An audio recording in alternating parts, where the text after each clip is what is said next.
So I'd like to just talk about mentalization and just give a brief introduction to the term as defined by Fonagy and Bateman. Fonagy started a real exploration of this topic more than 20 years ago, but one of the famous papers in relation to the deficits in related to mentalization was a paper called Playing with Reality, and I'll try to make a talk about the 3 modes of deficits at some point. But regardless, what I'll use today is a manner in thinking about mentalization as developed by Wu in 2020 in an article in Cortex, if you wanted to look it up. So mentalization is a particular facet of the human imagination. It's an individual's awareness of mental states in their self or others, and in other people, particularly in explaining a person's actions. To read actually from Fonagy's Handbook of Mentalizing, which I think helps articulate it.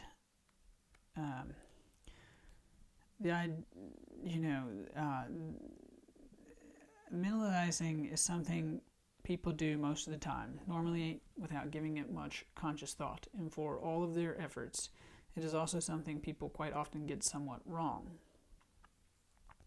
Usually this involves minor mismatches and adjustments as individuals correct themselves or update their understanding of what might be going on in response to feedback they receive.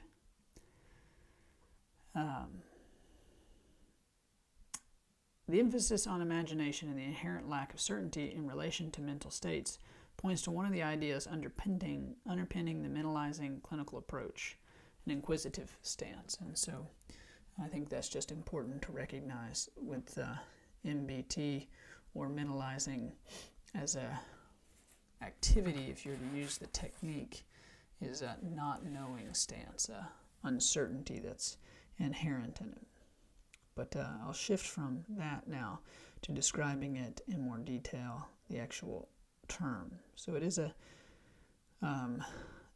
mode of the imagination, and so the first mode I'll talk about is like the I mode or self, and so it's when a person thinks about themselves. So you kind of have a thought bubble about yourself, and you create this sense of this is me. All right, so that's the I mode. Then you can have a thought bubble about someone else, and then that would be the U mode. So we have I mode, U mode, and this is a self, other kind of mentalizing activity. Then you have the me mode. So me mode is individual A thinks about individual B and how individual B thinks about individual A. And it's this, can I think about how an other thinks about myself, is what the me mode is. So there's an I mode, that's kind of an internal thought process. A U mode, where I look at others and think about them. A me mode, where I wonder how others think of me. And then there can be a we mode, and this would be what Fonagy hopes to kind of draw people to, which is kind of shared mental states. Mentalizing is not thinking about a car, so to speak, or thinking about cars, but some kind of shared mental model, some kind of imaginative state that you come to, some kind of new reality. Or thinking about the beach, but it would be like, can we imagine together that we're going to the beach and we now have this new mental state that we're kind of joining in together to co-create, that didn't exist before, but it's like the meeting of the minds, so to speak, and so you can co-create these existences. Another way you could think about we mode, if you read psychoanalytic literature, is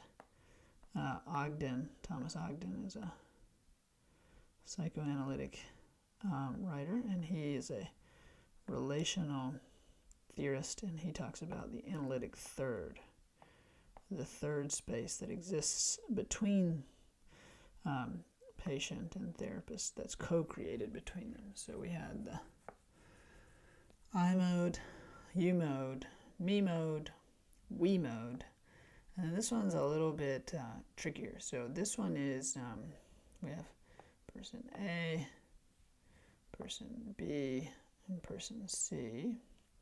And now person C is creating a mental representation of person B based upon how person C understands person A. So person C knows person A, kind of trusts person A, and thinks about how person A would think about person B. And so that's a vicarious mentalization.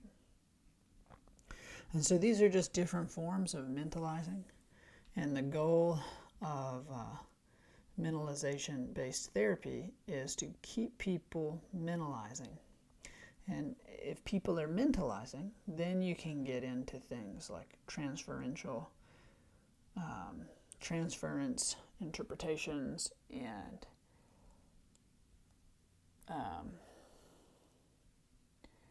and countertransference commentary, and interpreted commentary.